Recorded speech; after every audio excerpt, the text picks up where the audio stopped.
10월 24일 금요일 오늘의 주요 뉴스입니다. 뉴욕 증시가 지표 부진과 낮아진 경기 부양 기대감 등으로 다시 하락세로 돌아왔습니다.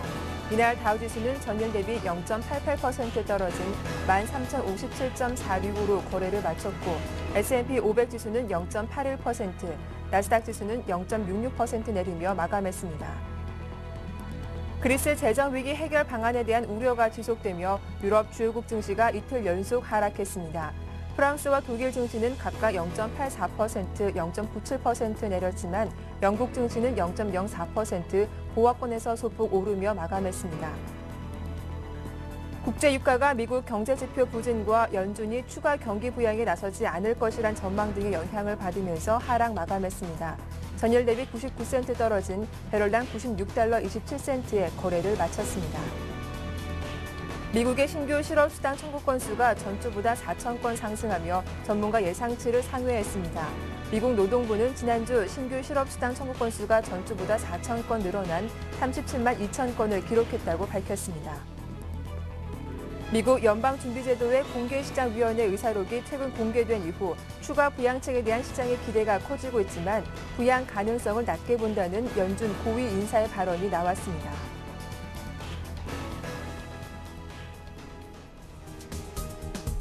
안녕하세요. 굿모닝 대박 예감 박미라입니다.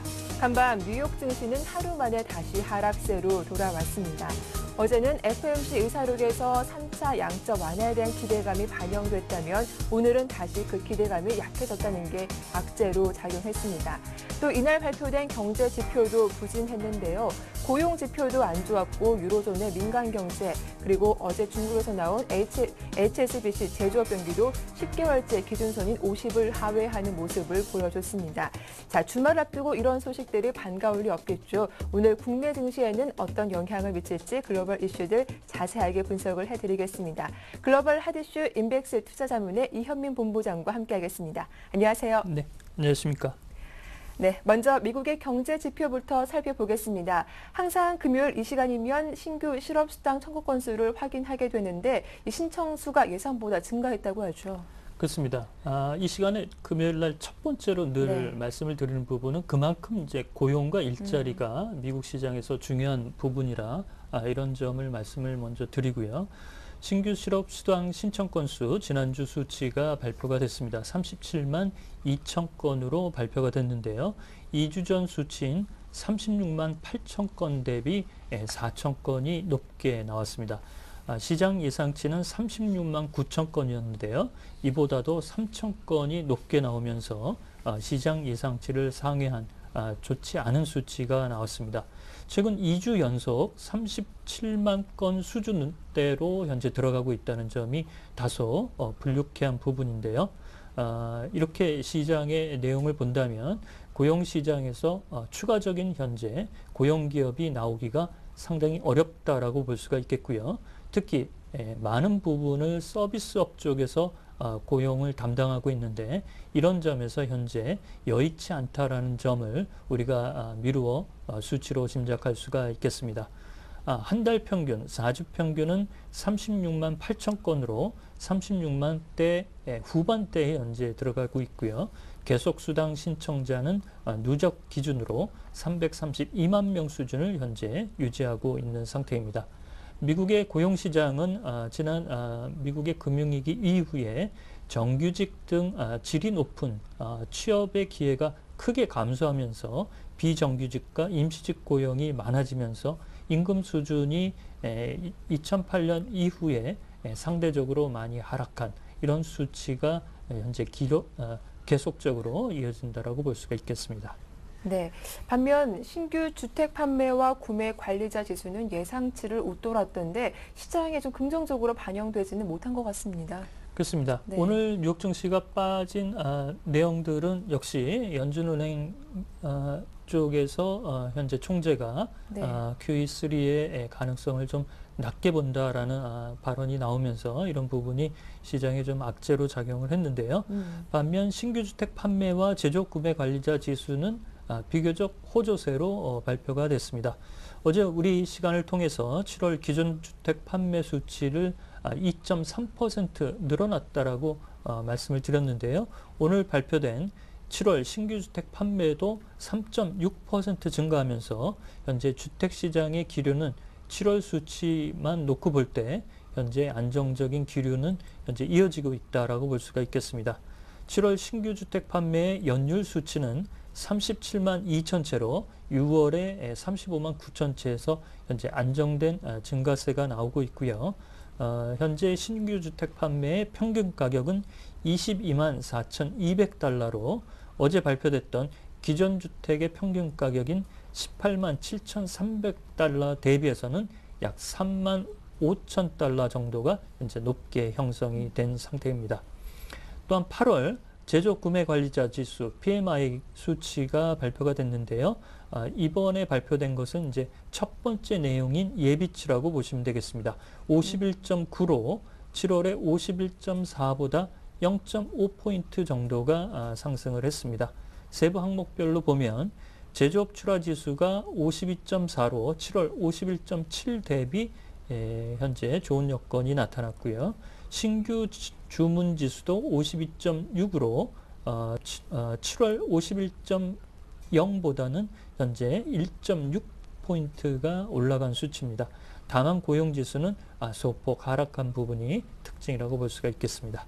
네, 그런가 하면 어제 나온 중국의 HSBC PMI 지표도 이 10개월째 기준선인 50을 하회하고 있던데 이 내용도 한번 살펴봐 주시죠. 그렇습니다. 10개월째 부진이고 9개월 연속 50 밑에서 현재 계속 놓여져 있는데요. 이 HSPMI 지수는 중국의 약 420여 개 중소기업을 대상으로 하기 때문에 중국의 국가통계국이 대기업과 국영기업을 대상으로 발표하는 중국의 PMI 지수보다는 경기 선행성이 매우 높다라고 볼 수가 있겠습니다. 7월의 수치는 49.3으로 1.1포인트가 올랐었는데요. 8월 수치는 다시 떨어졌습니다. 47.8로 전월 대비 1.5포인트가 현재 하락한 수치가 나왔습니다. 경기 확장 기준인 50포인트를 계속 밑돌면서 9개월 연속 부진하고 10개월 연속 50 밑에서 현재 머무르고 있는 상태인데요. 지난번에 중국 인민은행이 6월과 7월 금리 인하를 단행했음에도 불구하고 특히 중소기업들의 수출 경기 환경은 현재 커다란 진전이 없는 상태라고 볼 수가 있겠습니다. 이런 점에서는 중국의 고민이 조금 더 깊어가는 그런 수치라고 볼 수가 있겠습니다. 네, 이렇게 되면 중국 제조업 경기에 대한 전망은 정말 불확실해졌는데 중국 정부의 대책은 없는 겁니까? 대책을 마련해야겠죠. 네. 예. 그 7월에 중국의 수출이 전년 동월 대비 1% 증가에 그쳤습니다. 그렇게 본다면 이달 8월의 수출 경기가 마이너스로 떨어질 수 있는 위험도 현재 남아있는 그런 흐름인데요. 이렇게 본다면 10월 지도부 교체를 앞두고 있는 중국 정부로서는 중국 인민은행이 지준율 인하 카드나 금리 인하 카드를 내놓더라도 8월과 9월 각각 한 번 정도씩 밖에는 현재 내용이 없다라고 볼 수가 있겠습니다. 특히 지난번 어제였죠. 어제 그 중국의 인민은행이 역 RP 매매를 통해서 시중에 2,200억 위안을 공급하고 저우 샤오찬 인민은행 총재가 바로 기자회견을 가졌는데요. 금리 인하나 지준율 인하 카드를 현재 검토하고 있다는 내용을 밝혀서 곧 이 내용이 시장에 들이올 수 있을 것으로 판단할 수가 있겠습니다. 네. 간밤 독일과 프랑스 두 정상이 그리스 해법에 대한 논의를 했는데 이 자리에서 독일의 쇼이블레 재무장관이 그리스에 대한 긴축 이행 연장에 대해서 부정적인 입장을 밝혔다고 하죠. 그렇습니다. 오늘 이제 네. 가장 중요한 거는 이제 올랑드 대통령과 메르켈 총리가 네. 만났었는데요. 그리스 문제에 대해서는 원론적인 내용만을 얘기를 했습니다. 그리스가 유로존에 잔류하는 것이 바람직한 부분이고 또한 현재 긴축 이행 이런 쪽에서는 신뢰 회복이 급선무다라는 원론적인 내용을 밝혔고요. 특히 그리스 긴축 이행 연장 이런 부분에 대해서는 9월에 실사 내용에 대한 보고서를 보고 결정을 하겠다라고 얘기를 했습니다. 여기에 덧붙여서 현재 독일의 쇼이블레 재무장관이 한마디 또 베를린에서 했는데요. 그리스가 긴축 이행을 계속 연장해 달라고 하는 것이 꼭 좋은 것은 아니다라고 밝혔습니다. 또한 3차 구제금융 이런 부분에 대해서도 현재 상정하지 않고 있다라고 내용을 밝혔는데요. 이것은 전일 있었던 장클로드 EU 의장과 사마라스 총리의 회담에서 추가적인 3차 구제금융에 대한 그 완만한 그런 식견에 대해서 경계감을 표시한 것이라고 볼 수가 있겠습니다. 특히 그리스는 지난번 총선에서 연정 구성에 실패하면서 재총선을 통해서 시간을 낭비했다라는 점을 현재 부정적으로 코멘트했다는 점, 이런 점을 보면 독일의 메르켈 총리는 앞서서는 조금 유연한 자세를 보이고 있지만 쇼이블레 재무장관은 뒤에 서서 현재 좀 강한 반대 기류를 계속 유지하고 있다고 볼 수가 있겠습니다. 네, 그리스에 이어서 또 다른 위기국인 스페인 소식인데요. 스페인이 전면 구제금융에 대비해서 EU와 구제금융 조건을 이미 논의하고 있다는 소식도 들려왔습니다. 어떻습니까? 네, 이것은 이제 아직 확인이 안 된 내용인데요. 미국의 네. 한 전문 경제 채널에서 보도가 됐습니다. 이런 부분에서 좀 말씀을 드리겠는데요. 역시 스페인은 현재 전면 구제금융 수순으로 들어가는 것으로 보입니다만 현재 스페인 정부 쪽에서는 확답을 현재 거부하고 있는 상태인데요. 어제 미국의 한 경제 전문 채널에서 스페인이 전면 구제금융의 그 내용에 대해서 현재 구체적인 협상을 벌이고 있다라는 보도를 했습니다. 이렇지만 이런 내용이 나오자 스페인의 라우이 총리실은 답변을 거부를 했고요. 경제장관의 대변인실에서는 특별히 현재 얘기를 할 것이 없다라는 입장만을 현재 내놓고 있는 상태입니다. 스페인은 그동안 21을 통해서 스페인의 국채 매입 이런 쪽의 내용을 좀 거들어 달라라고 지속적으로 요구하고 있는데요. 이런 내용이 중점적으로 아마 다뤄진 것으로 보입니다. 특히 지난 20일 날 아나 보테아 집권당의 고위 관료인 마드리드 시장이 스페인의 구제금융이 확실시된다는 발언이 나왔고 이에 대한 그 부인 발언이 없다는 것이 스페인의 현재 고민이라고 볼 수가 있겠는데요.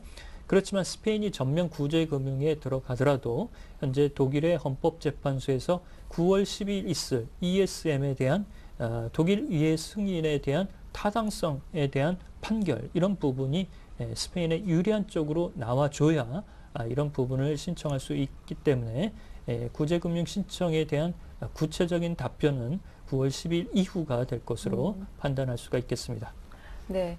끝으로 세계 최대 광산업체인 BHP 빌리턴이 업황 부진으로 광산 개발 프로젝트를 줄줄이 포기하고 있다고 알죠. 어떤 이유 때문인가요? 그렇습니다. 그만큼 이제 커머더티 시장, 원자재 시장이 좋지 않다는 얘기입니다. 네. 그만큼 BHP 빌리턴은 세계 최대 현재 철광석 업체, 광산업체라고 보시면 되겠는데요. 2011년과 12년에 회계연도의 순이익이 34.8%나 감소를 했습니다. 우리가 2분기 미국의 실적을 볼 때 원자재 업체인 알코아의 실적이 2분기 때 알루미늄 가격이 18%나 하락하면서 순손실로 들어간 부분이 있었습니다만 역시 구리나 현재 천연고무, 철광석 모두 가격이 하락되면서 유로존의 경기 둔화 이런 점에 현재 가격이 좋지 않은 흐름이 계속 나타난다고 볼 수가 있겠습니다.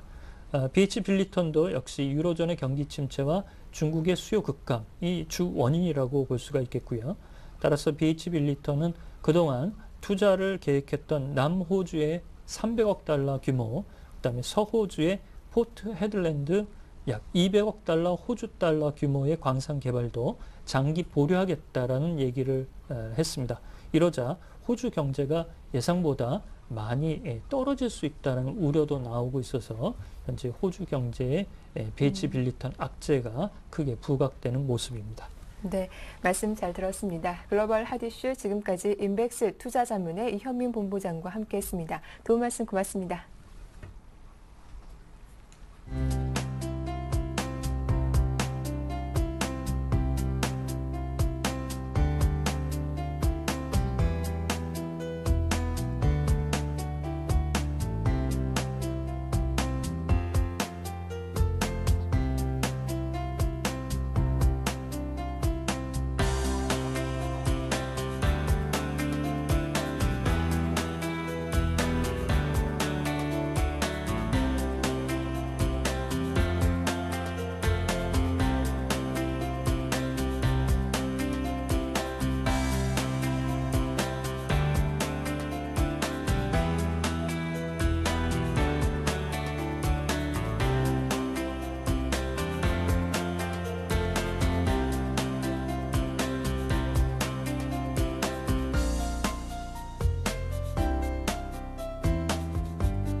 네, 글로벌 증시 마감에 따른 국내 증시 영향과 함께 어제장 이슈들 정리해 보겠습니다. 두 분과 함께 할 텐데요. 샘플러스 이상로 전문위원과 중앙경제연구원 남문호 원장님 나오셨습니다. 안녕하세요. 네, 안녕하십니까. 예, 먼저 간밤 글로벌 증시는 뉴욕 증시도 그렇고 유럽 증시 모두 부진한 모습을 보였습니다. 이날 발표된 경제 지표 내용도 안 좋았고 무엇보다 3차 양적 완화에 대한 기대감이 약해졌다라는 게 주요 원인이 아니었을까 싶은데요. 남은호 원장님, 글로벌 증시 마감 상황부터 전해주시죠. 예, 글로벌 증시는 전체적으로 1% 안팎의 하락세를 보이면서 마감이 되었습니다. 유럽 같은 경우에도 전반적으로 1%대고요. 미국 같은 경우에는요, 0.8에서 0.6% 정도 하락하면서 마감이 되었습니다. 우선, 오늘 마감한 이 미국 증시의 어떤 지표적인 측면보다는 계속해서 심리적인 어떤 부담감이 있는 것 같습니다. 아무래도 전고점이 바로 앞두고 있는 상황에서 지난 기간 동안에 많이 상승했었고요. 3일 연속 음봉으로 떨어지는 이러한 약세는 단순히 어떤 PMI 지수가 좀 위축된 상태다. 그리고 주택 경기는 좀 나아지고 있는 상황이긴 하지만 고용지표, 즉 신규 실업수당 청구 건수가 늘었다. 이런 내용에 의한 장애 조정이 나타났기보다는 수급적인 측면 그리고 심리적인 측면이 좀 강했던 이 하루가 아니었나 이렇게 볼 수가 있겠네요. 여튼 주택 판매 지수가 조금씩 호조를 보이고 있다는 것은 미국의 어떤 경제 지표가 살아나고 있다는 것을 뜻하는 것이고요. 이 양면의 칼과 같이 세인트루이스 미국의 연방준비은행 총재의 경우에는 이 QE3를 하지 않아도 된다. 자, QE3라는 것은요, 이 양적 완화는 역시 두 가지 측면을 가지고 있는데요. 양적 완화는 경기가 안 좋았을 때 쓰면은 경기를 부양하는 효과가 있지만 결국 나중에 경기가 좀 좋아지고 나면은 다시 양적 완화했던 부분을 걷어들여야 된다는 거죠. 시장이 돈을 풀고 나서 걷어들여야 되는 부분이기 때문에 사실은 QE3는 안 하는 것이 제일 좋고요. 하더라도 최악의 경우에만 하는 것이 훨씬 증시에 도움이 되거든요. 그래서 이러한 어떤 그 기대감이 조금씩 떨어지는 데에 대해서 주가가 하락이 나왔다. 이렇게 보기엔 좀 힘들 것 같고요. 단순히 좀 기술적인 조정 부분이 아니었나라고 생각해 볼 수가 있겠습니다. 유럽 증시도 마찬가지일 것 같습니다. 구매 관리자 지수가 소폭 상승하면서 일단 좋은 지표로 나왔지만은요, 아직도 50포인트를 하회하는 부분이거든요. 이런 부분들과 그리고 독일의 재무장관 같은 경우에도 이 그리스의 어떤 지원의 어떤 연장이라든지 이런 그 긴축 부분에 대해서 조금씩 딜레이가 되고 있는 부분에서 우리에 대한 표명들 이런 것들이 전반적으로 좀 시장을 좀 심리적으로 좀 악화시킨 하나의 요인으로 판단이 됩니다. 네, 남은호 원장님은 이런 심리적인 부담감이 뉴욕 증시 발목을 잡았다라고 분석을 해주셨는데요. 그다음에 이상로 전문위원님, 오늘도 국내 증시도 주말을 앞두고 있는 금요일장이기도 한데 어떤 영향을 미칠지 궁금합니다. 네, 맞습니다. 일단 미국 증시를 한번 살펴보시면 일단 남은호 원장님이 말씀하신 것처럼 지금의 시장 같은 경우에 QE3를 하기에는 아직까지 그렇게 힘들지 않다. 그렇게 결론을 좀 내릴 수가 있겠고요. 그래서 좀 더 자세하게 말씀을 드리면요. 일단 통화량 정책이라는 것 자체가 일단 실물 경제에 미치는 여파가 1년에서 2년 정도가 걸린단 말이에요. 그런 부분 자체를 어느 정도 좀 생각을 하면 지금 아직까지 결론이 나지 않고 그게 실물 경제에 미치는 여파를 확인도 못한 상태에서 다시 또 QE3를 한다는 거는 오히려 미국 증시에는 장기적인 흐름으로는 악재로 작용할 수 있다. 그렇게 좀 말씀을 드릴 수가 있겠고요. 그래서 그런 부담감이 좀 있다고 말씀을 드릴 수 있겠고, 그래서 에너지주가 좀 하락을 했습니다. 그 부분은 뭐냐면, 국내 증시도 한번 살펴보시더라도, 코스피 시가총액 순으로 상당히 랠리를 하고 난 다음에 지금은 또 어제 같은 경우에 코스닥 개별주 쪽에 상당한 랠리가 있었습니다. 시총 상위주들도 그렇고요. 그런 부분 자체가 돈의 흐름이 조금씩 바뀐다는 거거든요. 그 미국 증시 같은 경우에도 에너지주가 하락을 하면서 지금은 에너지주에 대한 단기 차익 매물이 나왔다. 그렇게 보시면 좋겠고, 그러면 미국 증시 같은 경우에 다시 그 경기 민감주죠. 그래서 애플을 비롯한 경기 민감주 쪽으로 돈의 흐름이 조금 바뀌면서 다시금 랠리를 부양하지 않겠나. 그렇게 보실 수 있겠고, 국내 증시 같은 경우에도 지금 전기전 접종을 다시 한번 조금 살펴보셔야 될 때가 아닌가. 그렇게 말씀을 좀 드리겠고요. 그래서 코스닥 같은 경우에 상당히 지금은 항상 말씀드렸습니다. 그래서 이번 주 계속 말씀을 드렸던 것 같은데 코스닥 개별주 같은 경우에는 조금 더 랠리가 가능하다. 그만큼 실적 자체가 아직까지 덜 반영된 부분도 있고요. 지금 시장의 분위기는 항상 어느 정도의 신고가 가는 종목이 수급적인 부분에서 상당히 부양하기가 좋습니다. 실질적으로. 그래서 그런 부분이 있기 때문에 좀 더 기관이 매집을 좀 더 하지 않을까 그렇게 좀 바라보는 시각이 좀 강하고요. 그래서 의약품 같은 경우에도 누누이 말씀드리지만 바이오 제약 의약품은 계속적으로 눈여겨보시자. 지금이라도 포트에 1개 정도는 꼭 있어야 된다. 그렇게 좀 말씀을 좀 드리겠습니다. 그래서 오늘 지수상으로 한번 예측을 해보면요. 일단은 기술적 분석을 한번 보겠습니다. 그러면 어제 어느 정도의 도전을 많이 했습니다. 그래서 네. 1940포인트에 3번 도전을 하고 난 다음에 이제 장 마감이 되는 상황이었는데요. 일단은 어느 정도의 미국장이 하락을 했지만 뭐 하락 출발을 하더라도 다시금 뭐 전약 후 강의 장세가 될 수도 있는 상태다. 그렇게 말씀을 드리겠고요. 그래서 오늘 일단 수급적인 부분을 확인을 하시고 가장 편한 매매법은 오늘 같은 경우에도 코스닥 쪽이 아니겠나 그렇게 좀 말씀을 드리겠습니다. 네, 이어서 어제장 마감 상황 정리를 해보도록 할 텐데요. 어제 코스피는 닷새 만에 반등이 나왔죠. 하지만 코스피보다 더 눈에 띄었던 것이 바로 코스닥의 강세이기도 한데요. 남은호 원장님, 어제장 정리 부탁드릴게요. 예, 코스닥의 랠리가 지금 상당히 좀 강한 상황입니다. 네. 지난주에도 말씀해 드렸다시피 지금 코스피의 상황은요. 펀더멘탈의 개선과 기업의 실적이 좋아지면서 올라간 것은 아니거든요. 대부분의 경우가 이 파생상품 즉 선물의 외국인들의 매수세가 강화되면서 베이시스가 확대됐고요. 이런 부분에서 프로그램 매수세가 지금 지난 상승을 많이 이끌었다 이렇게 볼 수가 있습니다. 따라서 프로그램 매수세는요. 대부분의 경우 시가총액 상위 종목과 관련되어 있는 부분이거든요. 그래서 지금은 만기가 조금씩 다가오고 있는 상황이기 때문에 여기에 대한 리스크는 반드시 좀 시장에 어떤 매물로 나올 수밖에 없는 상황입니다. 자, 코스피 같은 경우에는요, 역시 외국인과 투신의 싸움이 아주 강력하게 이루어지고 있는 상황이고요. 전일 같은 경우에는 자, 외국인들이 선물과 현물 모두 1,000억과 1,000개억 이상의 순매수를 했지만은 일단 시가총액 상위 종목군들이 크게 상승하지 못했던 이유는 아무래도 기관들의 매도세가 좀 강화되는 이제는 좀 추세적으로 이익 실현해 나가는 모습들이 나타났다. 이렇게 볼 수가 있을 것이고요. 반면 코스닥 같은 경우는 이 파생적 영향을 거의 받질 않죠. 따라서 개인만이 매도하고 외국인 기관 계속 매수하는 흐름들이 이루어졌기 때문에 코스닥 강세가 두드러졌고요. 또한 전일 같은 경우에는 이 연기금이 무려 계속해서 150억대 이상의 순매수를 보였고요. 투신권과 합해서 기관들이 500억 이상의 순매수를 보였거든요.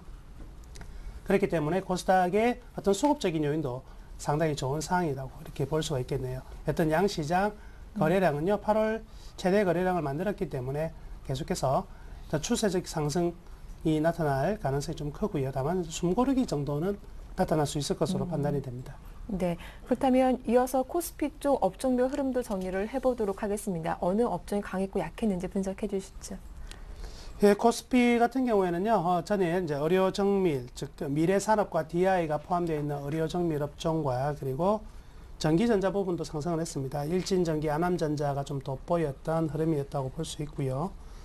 그리고 금융업들도 이제 한국금융지주라든지 KB금융이 좀 강세를 보이면서 강세의 흐름들을 좀 가져갔습니다.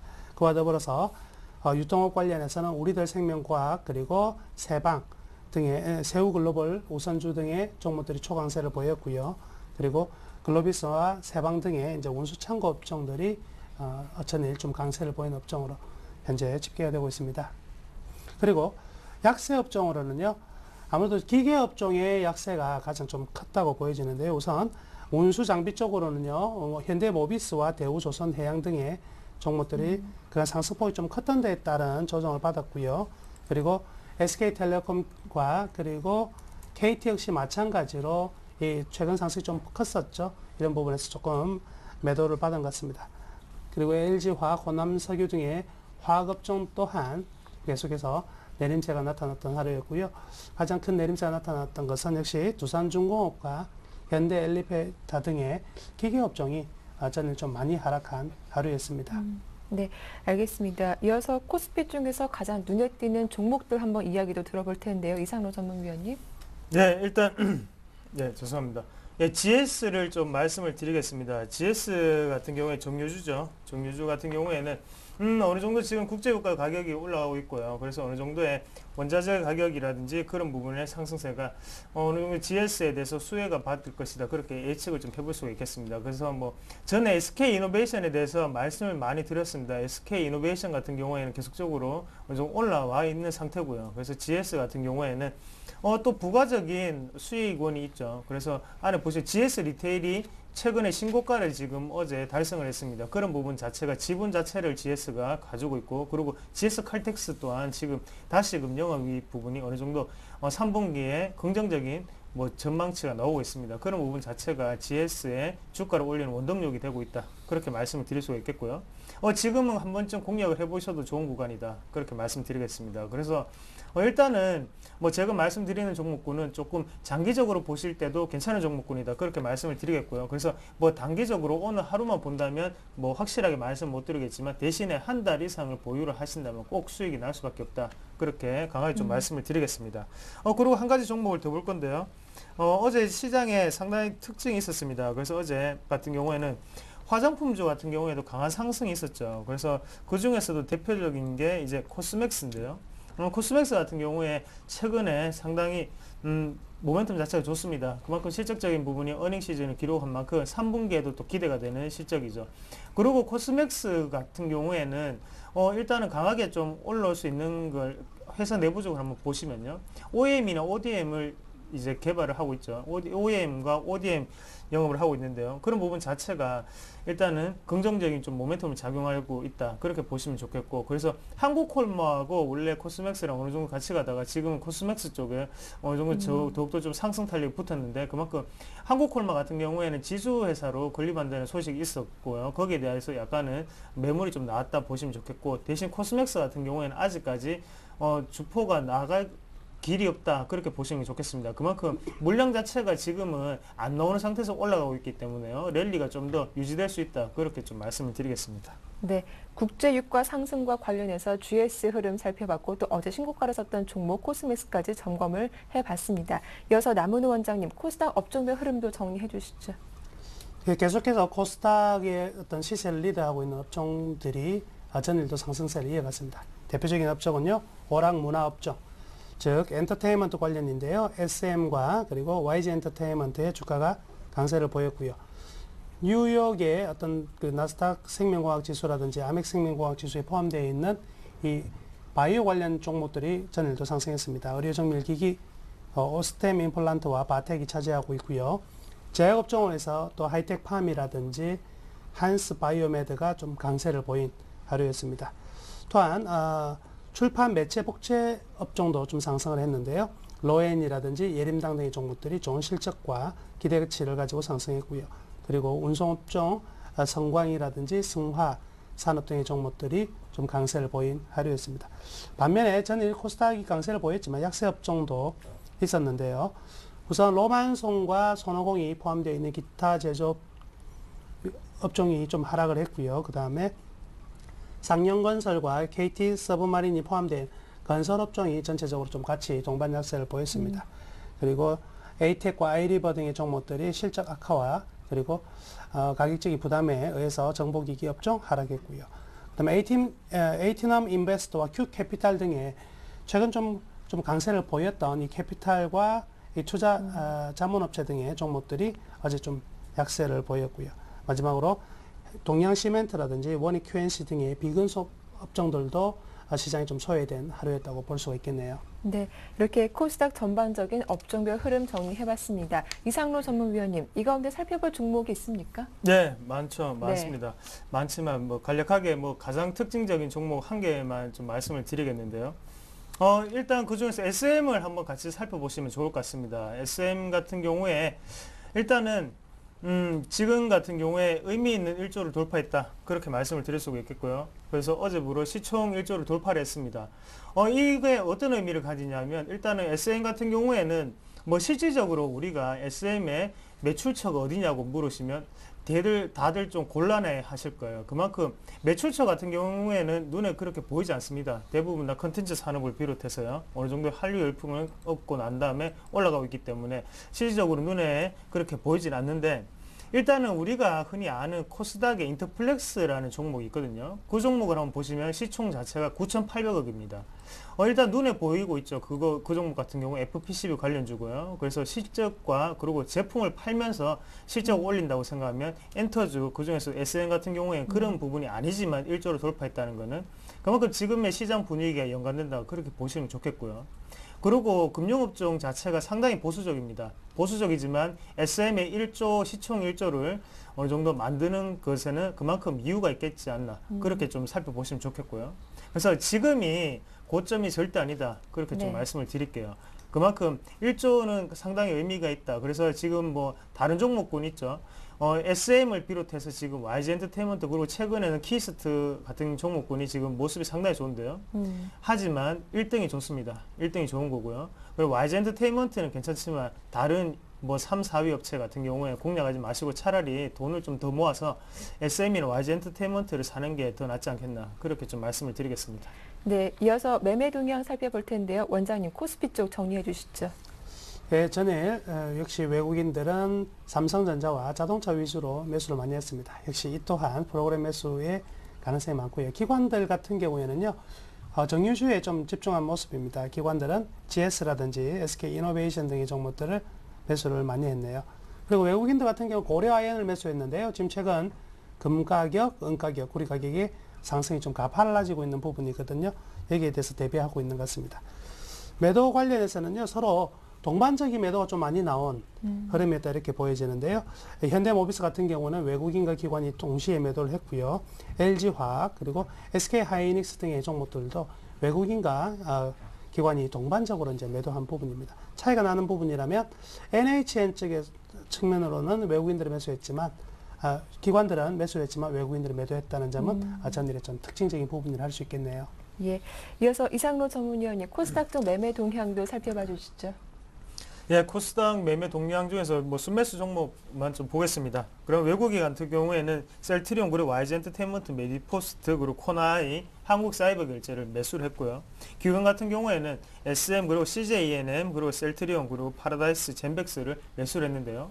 매수를 한 것만 보시더라도 키워드가 나옵니다. 키워드는 의약품과 그다음에 엔터주다, 그렇게 말씀을 드릴 수 있겠습니다. 그래서 최근 들어서 랠리가 계속적으로 이어가고 있습니다. 그런 부분을 꼭 살펴보시고 지금 같은 경우에도 늦지 않았다, 그렇게 말씀을 드리겠습니다. 네, 말씀 잘 들었습니다. 이상로 전문위원님, 남문호 원장님 두 분 모두 수고 많으셨습니다. 고맙습니다. 네, 고맙습니다. 고맙습니다.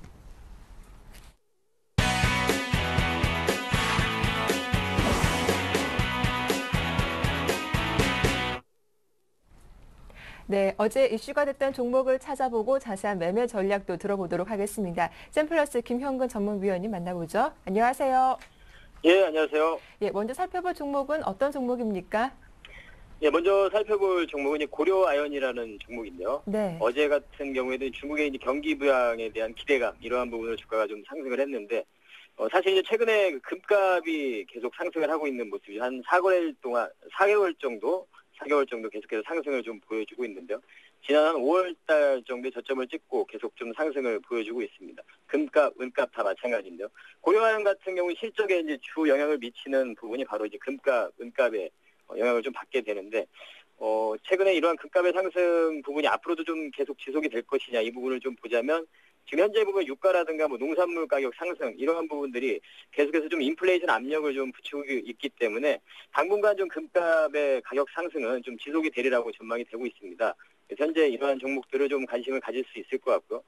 이 동사의 매출 비중을 좀 보자면 아연, 이름에서 볼 수 있듯이 사실은 이제 아연을 만드는 회사인데, 매출 비중은 아연이 한 28% 정도 이렇게 좀 차지를 하고 있고요. 금과 은을 합치면 한 46% 정도, 상당한 부분을 좀 차지하게 되죠. 연이 한 15%, 나머지 기타 이러한 금속들을 만드는 회사인데, 방금 말씀드렸다시피 금은 이쪽에서의 상당히 매출 비중이 크기 때문에 금값, 은값의 그러한 흐름에 따라서 동사의 주가를 좀 영향을 받곤 합니다. 그래서 현재 지금 상태에서는 그러한 가격들이 상승을 하고 있기 때문에 주가도 좀 어제 그러한 상승분이 앞으로 추가적인 상승을 좀 시작하는 이러한 모습이라고 생각이 듭니다. 2분기 실적을 좀 봤을 때는 영업이익 같은 경우 전분기 대비해서 한 30% 가까운 이러한 상승을 보여줬고요. 시장의 컨센서스를 좀 상회하는 그러한 부분이었습니다. 금의 재고분이 판매가 증가가 됐고, 아연이 수출도 증가가 됐기 때문에 이런 실적 호조를 좀 보여줬고요. 3분기 실적은 약간은 조금 부진할 수도 있을 전망인데요. 그 부분은 이제 아까 말씀드린 비철 귀금속 이런 가격이 약간은 좀 하락이 보여줄 수 있기 때문에 지속적으로 계속 상승할 수는 없겠죠. 이러한 부분 때문에 약간은 조금 보수적으로 생각이 들고요. 4분기 때 대신에 4분기 하반기로 갈수록 다시 한번 비철 귀금속 가격 반등 이런 부분에 힘입어서 수익이 개선되리라고 보고 있습니다. 그래서 올해 하반기를 보고 좀 투자를 할 수 있는 이러한 종목이라고 좀 생각이 듭니다. 그래서 지금 차트를 좀 보시면서 매매 가담하고자 하실 때 매매 전략을 좀 말씀드리도록 하겠습니다. 차트를 좀 보시면 전일 강한 양봉, 또 거래량, 외국인들이 강하게 매수를 했죠. 외국인들 같은 경우 동종목은 8월 10일 이후에 계속해서 지속적으로 좀 매수를 하고 있습니다. 전일 같은 경우에는 아주 큰 금액의 그런 거래 매수를 좀 보여줬고요. 전일 이러한 의미가 그동안 좀 40만 원대를 돌파를 하지 못했죠. 여러 번 좀 돌파를 시도했는데요. 한 3개월 만에 40만 원을 좀 돌파를 하고 있습니다. 강한 거래량을 수반하면서. 그래서 이 부분을 좀 돌파가 됐다고 보고요. 이제 주가는 40만 원 위로 한 단계 더 레벨업되는 이러한 과정이라고 생각이 듭니다.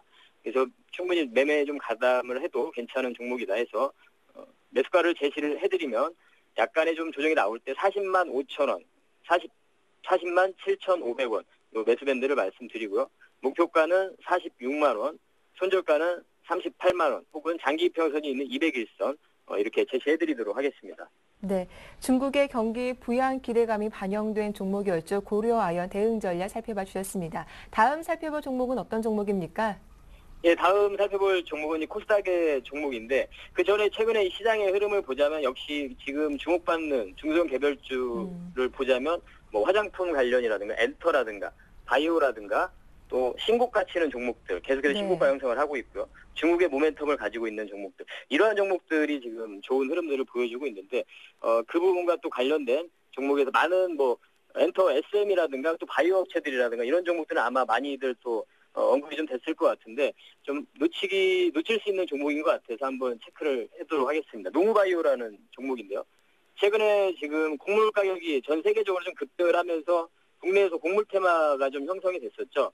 비료업체들이 좀 상승을 하는 이러한 흐름들이 나타났었는데 사실상 이제 그 비료업체 상승이 약간 어떻게 보면 좀 합리적인 상승은 아니라고 봅니다. 왜냐하면 미국 같은 경우에는 뭐 옥수수나 콩 이러한 부분들이 대부분 좀 유전자 변형 농산물이기 때문에 가뭄이 됐을 때 이 부분을 좀 해소하기 위해서 비료 투입이 좀 늘어나고 이러한 부분이 맞습니다. 그래서 사실 미국에서는 비료 업체들이 좀 주가가 상승을 보여줬었는데 국내 같은 경우는 이런 산업이 사실은 그러한 구조는 아니기 때문에 가뭄이 된다고 해서 비료가 더 많이 쓰이고 이러한 사실은 구조가 되어 있지는 않습니다. 그래서 약간의 좀 차이는 있는데 어쨌든 그런 테마가 형성이 되면서 관련 종목들의 좀 흐름들이 나타났었는데요. 일단은 좀 투자를 하실 때 좀 실적이 기반이 되고 실제적으로 앞으로 성장성 있는 이런 기업들에 좀 투자를 해야 될 것 같습니다.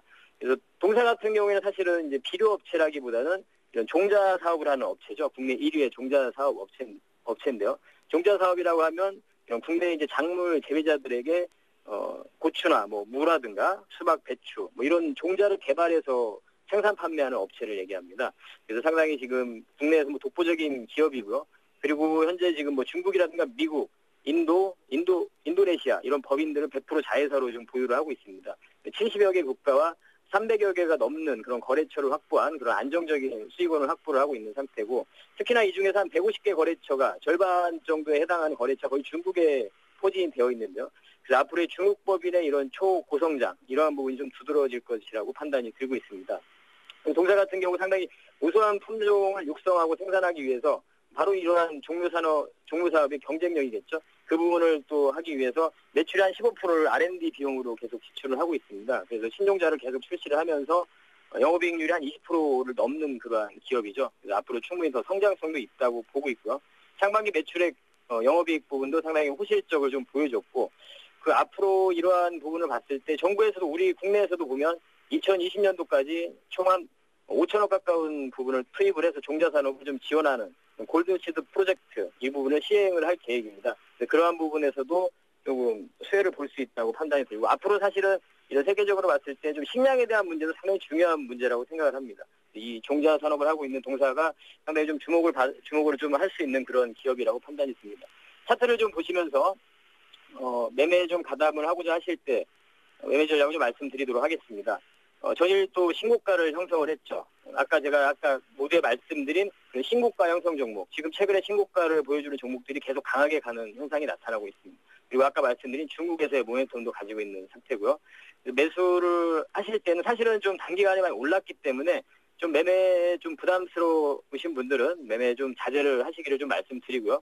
저는 트레이딩을 좀 하실 수 있는 분들은 충분히 더 추가적인 상승이 가능하니까 제가 매수가를 좀 제시를 해드린다면 16,300원에서 16,600원 제시를 해드리고 목표가는 19,000원, 손절가는 15,000원 이렇게 제시해드리도록 하겠습니다. 네, 대응 전략 잘 들었습니다. 고맙습니다. 예, 감사합니다. 네, 지금까지 샘플러스 김형근 전문위원과 함께했습니다.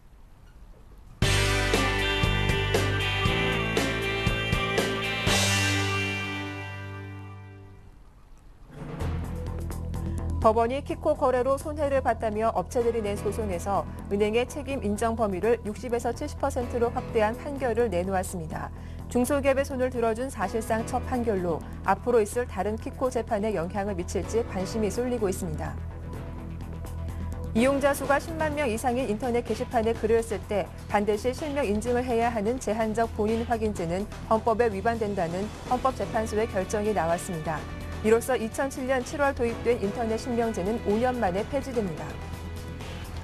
서울중앙지법은 오늘 삼성전자와 애플이 각각 서로를 상대로 낸 특허권 침해 금지 등 청구 소송에 대한 판결을 내립니다. 미국에서 벌어지고 있는 삼성과 애플의 특허 재판 결과 역시 이르면 이날 나올 것으로 전망됩니다. 통계청이 발표한 2011년 출생 통계에 따르면 출생아 수는 47만 1000명으로 전년보다 0.2% 증가했습니다. 지난해 태어난 셋째 이상 아이는 전체 출생아의 11%를 차지했고 셋째를 낳는 여성의 연령도 높아지고 있습니다. 이슈앤이슈 오늘 순서는 서울경제신문 증권부의 김종선 기자와 함께하겠습니다. 안녕하세요. 안녕하세요. 법원이 사실상 처음으로 키코 피해 중소기업 측의 손을 들어주는 판결이 나왔습니다. 관련 내용 자세하게 전해주시죠. 네. 법원이 환율 금융 파생 상품인 키코 거래로 손해를 봤다며 업체들이 낸 소송에서 은행의 책임 인정 범위를 60에서 70%로 확대하는 판결을 내놨습니다. 이전 판결에서 은행 책임을 최대 50%까지만 인정했던 것과는 달리 중소기업의 손을 들어준 사실상 첫 판결로 앞으로 있을 다른 키코 재판에 영향을 미칠지 관심이 쏠리고 있습니다. 서울중앙지법 민사합의 21부는 어제 엠텍비전 등 4개사가 시티은행, 하나은행, 스탠다드 차타드은행 등을 상대로 낸 부당이득금 반환 또는 손해배상 청구 소송에서 피해액의 60에서 70%를 배상하라며 원고 일부 승소 판결을 냈습니다. 이번 판결로 4개 업체는 총 136억여 원의 배상액을 받게 됐습니다. 재판부는 금융상품 판매자는 투자자에게 상품을 설명할 때 자신과 비슷한 수준까지 투자자가 이해할 수 있게 해야 하며 설명 후에도 투자자가 충분히 이해했는지 반드시 확인해야 한다고 밝혔는데요. 다만 재판부는 키코 거래 자체를 불공정 거래 행위로 보지는 않았습니다. 그러나 업체들도 키코 계약을 체결할 때 거래 구조나 위험성, 경제 및 환율 동향을 신중하게 검토하지 않았다는 점을 감안해 은행의 배상 책임을 이같이 정한다고 덧붙였습니다. 네, 인터넷 실명제가 시행된 지 5년이 지났는데요. 헌법재판소가 이를 위헌이라고 결정했다고요? 네, 그렇습니다. 이용자 수가 10만 명 이상인 인터넷 게시판에 글을 쓸 때 반드시 실명 인증을 해야 하는 제한적 본인 확인제가 헌법에 위반된다는 헌법재판소의 결정이 나왔습니다. 이에 따라 익명을 이용해 악성 댓글을 다는 피해 등을 예방하기 위해 지난 2007년 7월 도입된 인터넷 실명제가 5년 만에 폐지됩니다. 인터넷 업계는 과도하게 침해받은 표현의 자유를 복원시키는 기반이 됐다며 환영하고 있는데요. 반면 오는 12월 대통령 선거를 앞두고 악성 댓글이 기승을 부릴 수 있다는 우려도 제기되고 있습니다. 헌법재판소는 해당 조항은 인터넷 게시판 이용자의 표현의 자유와 개인정보 자기결정권, 인터넷 게시판을 운영하는 정보통신 서비스 제공자의 언론의 자유를 침해한다며 불법 정보 게시자 추적은 인터넷 주소 확인 등을 통해 가능하고 피해자 구제는 정보 삭제 또는 사후 손해배상 및 형사처벌 등을 통해 할 수 있다고 강조했습니다. 네, 다음 소식입니다. 삼성과 애플의 특허 전쟁에 대한 국내 법원의 1심 판결이 오늘 나올 예정인데요. 관련 내용 자세하게 들어볼까요? 네. 서울중앙지법은 오늘 삼성전자와 애플이 각각 서로를 상대로 낸 특허권 침해 금지 등 청구 소송에 대한 판결을 내립니다. 지난해 4월 국내에서 첫 소송이 제기된 이후 1년 4개월 만에 세기의 특허 싸움 1라운드의 승자가 가려지는 셈인데요. 미국에서 벌어지고 있는 삼성과 애플의 특허 재판 결과 역시 이르면 오늘 나올 것으로 예상됩니다. 삼성전자는 애플이 데이터 분할 전송 등과 관련한 특허 기술을 무단으로 사용했다고 주장하고 있는데요.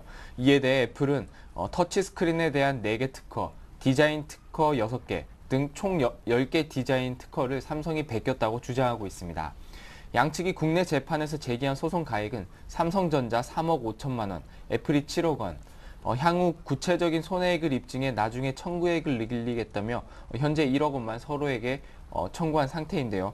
이번 판결은 해외 다른 나라에서 진행되고 있는 재판에 영향을 줄 수 있다는 면에서 상징적인 의미가 큽니다. 지는 쪽은 당장 신제품 마케팅이나 기업 이미지에 큰 타격을 받을 수 있고 다른 재판에서도 불리한 상황에 놓일 수 있습니다. 네. 끝으로 셋째 아이를 낳는 40대 엄마가 늘고 있다는 소식입니다. 서울의 평균 출산 연령은 처음으로 32세에 진입했다고 하죠. 네.